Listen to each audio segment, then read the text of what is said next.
Nagpaksiw ako guys kasi gataan ko yan. Pinaksiw ko lang muna. Tapos, ayan yung ihalo ko doon.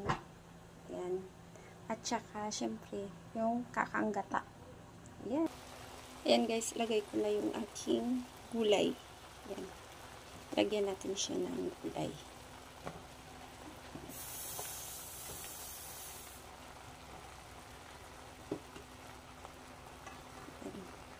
Hindi nakita yung isda. Tsaka ito.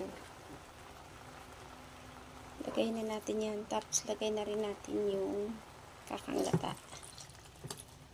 Ayan.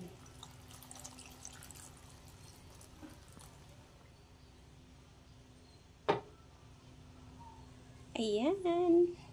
Antayin na lang natin yan guys. Ayan guys, malapit na maluto. Kainan na tayo. Ayan ang aking ginataang isda. Ayan. Diretso na yan guys, yung kakanggata. Yan, pinapalambot na lang yung gulay. Kasi pinaksip na yung isda eh. Ang sarap niyan. Tapos yung aking kanin sa pangdaan. Ayan guys, oh. Diba? Isang kaldero yan.